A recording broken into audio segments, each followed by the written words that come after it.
Price the lord brothers and sister. Bible study டுகெதரில் இன்றைக்கி day 99லேருந்து நம்ம 102 வரைக்கும் பார்க்க போகிறோம்.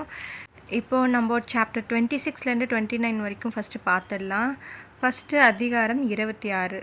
இதில் யூதாவின் ராஜாவான உசியாவின் ஆட்சி காலம் ஆரம்பத்தில் வெற்றிகரமாகவும் செழிப்பாகவும் இருந்தது. ஆனால் இறுதியில் அவர் கோவிலில் தூபம் காட்ட முயன்றபோது அவரது பெருமை மற்றும் மீறுதலால் குறிக்கப்பட்டது. இது தொழுநோய்க்கு வழிவகுத்தது மற்றும் கர்த்தருடைய பிரசன்னத்திலிருந்து அவரை விலக்கியது. அடுத்த அதிகாரம் 27.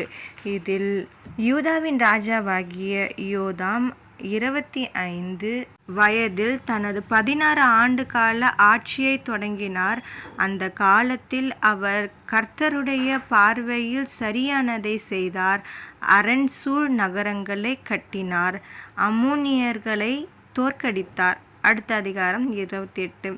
இதில் யூதாவின் ராஜாவான ஆகாஸ் 16 ஆண்டுகள் ஆட்சி செய்தார். தனது தந்தை தாவீதின் முன்மாதிரியை பின்பற்றவில்லை. அதற்கு பதிலாக இஸ்ரவேல் ராஜாக்களின் பொல்லாத வழிகளை பின்பற்றினார். அடுத்து அதிகாரம் 29. இதில் எசேக்கியா ராஜா தனது ஆட்சியின் முதல் மாதத்தில் செய்த செயல்கள்: அவர் ஆலயத்தை திறந்து பழுது பார்த்து ஆலயத்திற்குள் கடவுளின் சேவையை மீண்டும் நிலைநாட்ட ஒரு சுத்திகரிப்பு விழாவை தொடங்கினார். அடுத்ததாக நம்ம டே 100 பார்த்துடலாம். இதில் அதிகாரம் 30லேருந்து நம்ம 33 வரைக்கும் பார்த்துடலாம். ஃபஸ்ட்டு அதிகாரம் 30. இதில் பல வருஷங்களாக புறக்கணிக்கப்பட்ட பிறகு கடவுளுடனான தங்கள் உறவை மீட்டெடுக்க இஸ்ரவேல் மற்றும் யூதா தேசத்தினர் அனைவரும் பஸ்காவை கொண்டாட எருசலேமுக்கு வருமாறு எசேக்கியா ராஜாவின் அழைப்பு. இதுதான் விவரிக்கிறாங்க. அடுத்தது 31வது அதிகாரம். இதில் சிலைகளை அழித்த பிறகு எசேக்கியா ராஜா ஆசாரியத்துவத்தையும் லேவியர்களையும் மறுசீரமைத்தார். தசம பாகங்களை மீண்டும் நிறுவினார். மேலும் ஆலயத்தின் தேவைகளுக்கு தாராளமாக நன்கொடை அளிக்க மக்களை ஊக்குவித்தார்.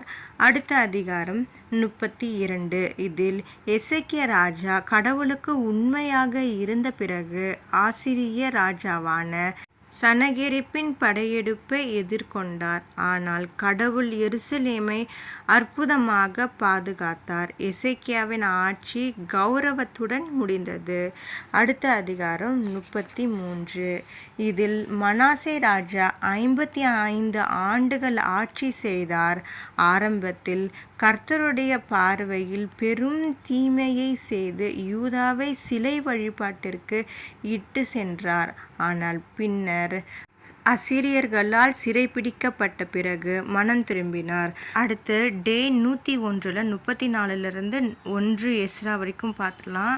34வது அதிகாரம். இதில் இளம் ராஜா யோசியா தனது ஆட்சியை தொடங்கிய விதம் தனது மூதாதையரான தாவீது ராஜாவின் முன்மாதிரியை பின்பற்றி கோவிலை பழுது பார்ப்பது மற்றும் ஒரு சட்ட சுருளை கண்டுபிடிப்பது உள்ளிட்ட மத சீர்திருத்தங்களை தொடங்கிய விதம்.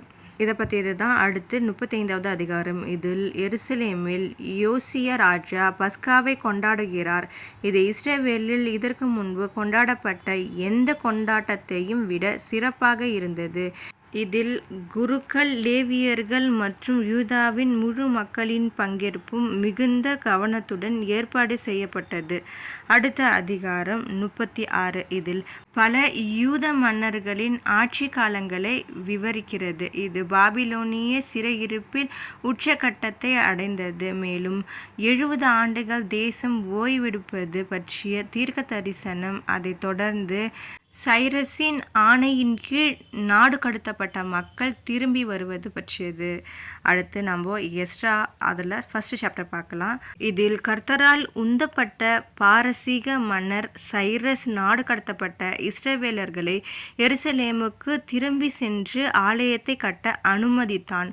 சுருக்கமாக சொன்னால் சைரஸின் ஆணை எரேமியாவின் தீர்க்க தரிசனத்தை நிறைவேற்றியது. மேலும் இஸ்ரவேலர்கள் பாபிலோனிய சிறையிருப்பிலிருந்து திரும்புவதற்கு வழிவகுத்தது. அடுத்ததாக அடுத்ததாக டே 102 அதிகாரம் 2-5 வரைக்கும் பார்க்கலாம். ஃபர்ஸ்ட் அதிகாரம் 2. இதில் பாபிலோனிய சிறையிருப்புக்கு பிறகு எருசலேமுக்கு திரும்பிய நாடு கடத்தப்பட்டவர்களின் பெயர்கள் மற்றும் எண்ணிக்கையை பட்டியலிடுகிறது. அவர்களின் குடும்பங்கள் மற்றும் ஆலயத்தை மீண்டும் கட்டுவதற்கும் அவர்களின் மூதாதையர் நகரங்களில் குடியேறுவதற்கும் அளித்த பங்களிப்புகளை விவரிக்கின்றது.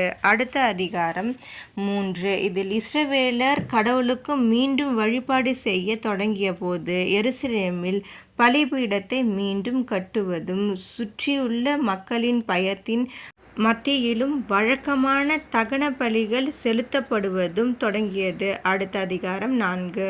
இதில் உள்ளூர் மக்கள் ஒரே கடவுளை வணங்குவதாக கூறி ஆலயத்தை கட்டுவதற்கு உதவி வழங்க முன் வந்தனர். ஆனால் செருபாபேலும் பிற தலைவர்களும் அவர்களின் உதவியை மறுத்து சைரஸ் ராஜாவின் கட்டளையின் கீழ் அதை கட்ட வேண்டும் என்று வலியுறுத்தினர்.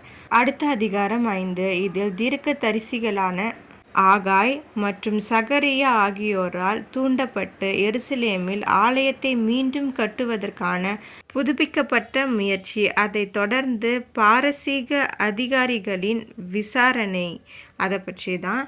ஓகே பிரதர்ஸ் அண்ட் சிஸ்டர், இந்த வீடியோ நம்ம இதோட முடிச்சுக்கலாம் ஜெபம் பண்ணி. அப்பா பிதாவே, உமக்கு ஸ்தோத்திரம். இயேசுவே, எங்களுக்கு எதிராக எழும்பும் எல்லாரையும் நீரே நியாயம் தீர்ப்பீராக. எங்கள் கூட எப்பயும் பாதுகாப்பாக நீங்கள் இருங்க. மனசில் இருக்க கவலைகளையும் கஷ்டங்களையும் எங்களை விட்டு விலக்கி போடும்படிக்கு இயேசு கிறிஸ்து நாமத்தில் ஜெபிக்கிறோம் பிதாவே, ஆமென். ஓகே பிரதர்ஸ், அடுத்த வீடியோவில் பார்க்கலாம். Subscriber channel.